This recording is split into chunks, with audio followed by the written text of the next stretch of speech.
रुपहले पर्दे की एक ऐसी अदाकारा जिसने अपने घर परिवार की जिम्मेदारी उठाने के लिए खुद का घर नहीं बसाया।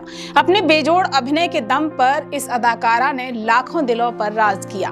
अपनी सादगी और मासूमियत की ताकत पर हिंदी सिने जगत में एक मुकाम हासिल किया। शादी नहीं की, फिर भी विधवा के तौर पर अपनी जिंदगी गुजार दी।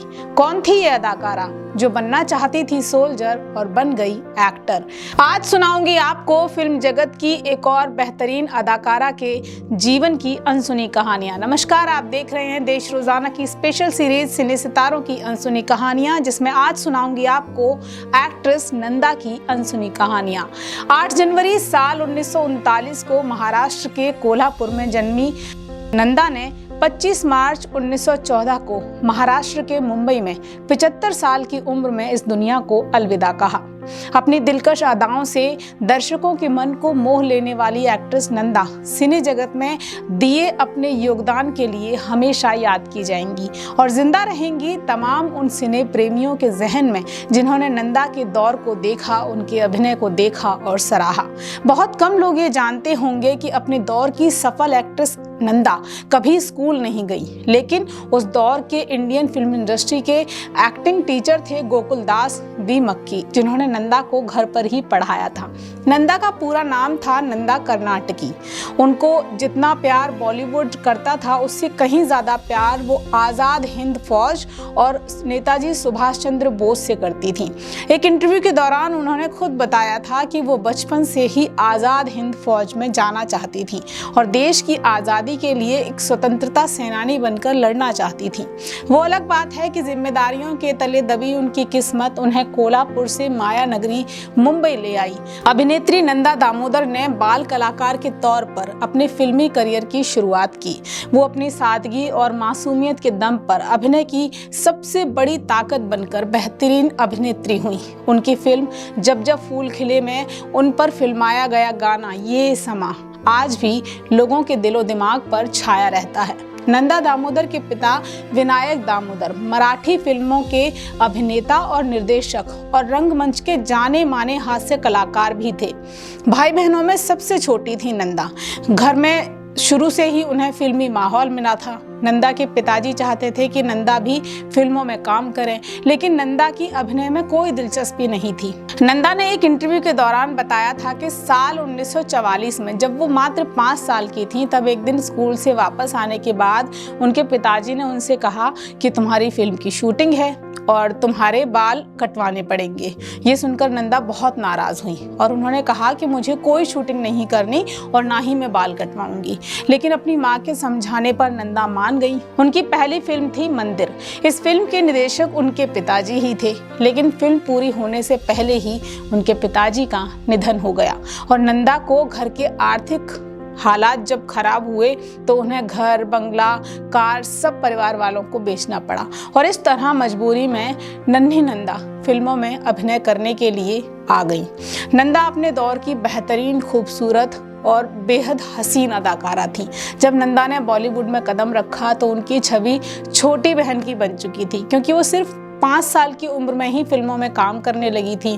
बेबी नंदा जब फिल्मों में आई तो बहन के ऑफर उन्हें ज़्यादा होने लगे, लेकिन बाद में उन्होंने अपनी छवि को बदल लिया। नंदा ने रेडियो और स्टेज पर भी काम किया। महज 10 साल की उम्र में ही वो हीरोइन बन गई थी। हिंदी फिल्मों के अलावा मराठी और करीबन 8 गुजराती फिल्मों में भी नंदा ने अभिनय किया।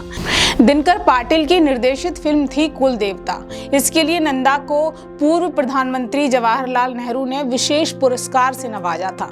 नंदा ने बॉलीवुड की करीब 70 से ज़्यादा फिल्मों में काम किया। बतौर हीरोइन 1957 में उन्होंने अपने चाचा वी शांताराम की फिल्म तूफान और दिया में काम किया था। फिर 1959 में आई फिल्म छोटी बहन में नंदा राजेंद्र कुमार की अंधी बहन के किरदार में नजर आई थी।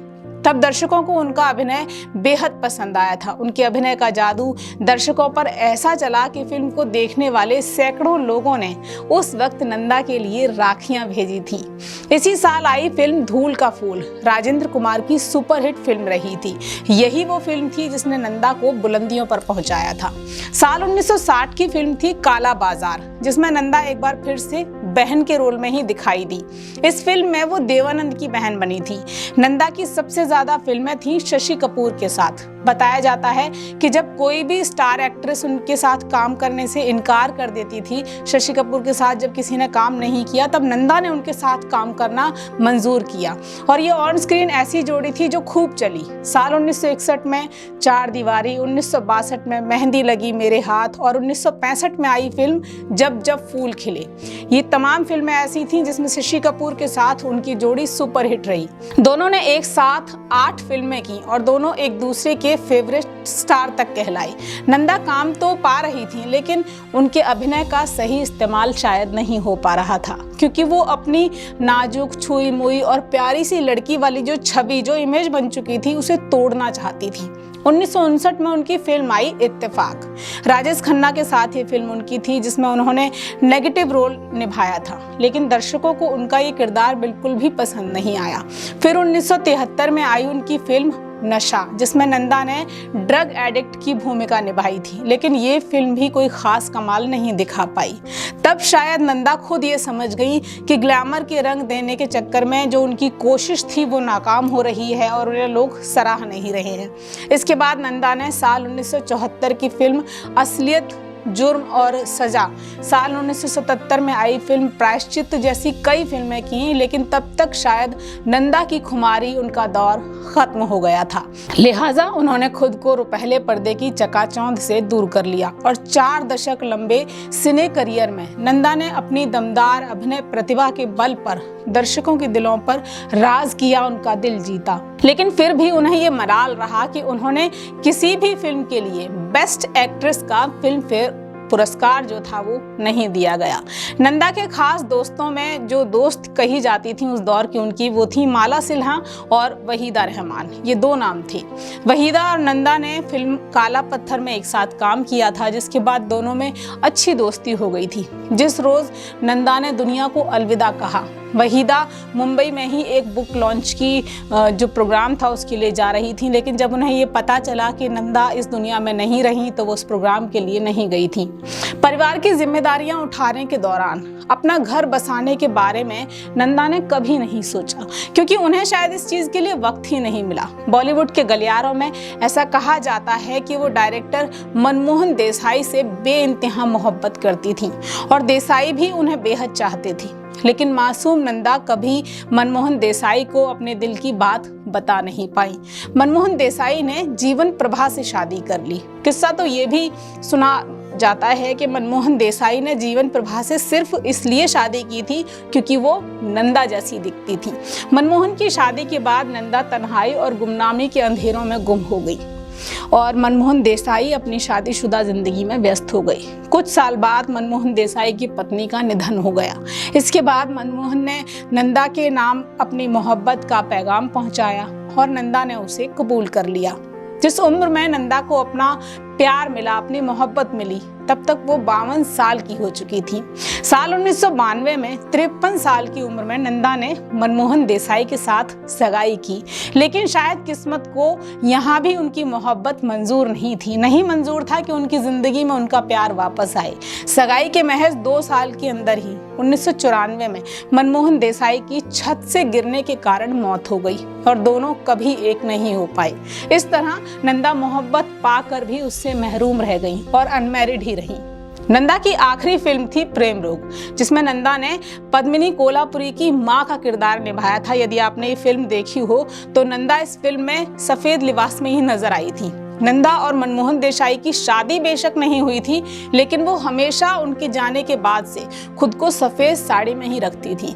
जब भी वो बाहर जाती थी तो सफेद साड़ी पहनती थी, क्योंकि वो मन ही मन मनमोहन देसाई को अपना पति मान चुकी थी। जब तक वो जिंदा रही, मनमोहन देसाई की विधवा बनकर ही रही। उम्मीद करती हूँ दोस्तों कि आपको सिने सितारों की अनसुनी कहानियों की सीरीज का आज का ये एपिसोड बहुत पसंद आया होगा।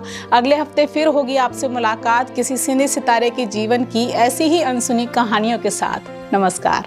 हमारे साथ जुड़े रहने के लिए देखते रहिए देश रोजाना का YouTube चैनल। सब्सक्राइब कीजिए, साथ ही देश रोजाना की खबरें सबसे पहले देखने के लिए प्रेस कीजिए बेल आइकन।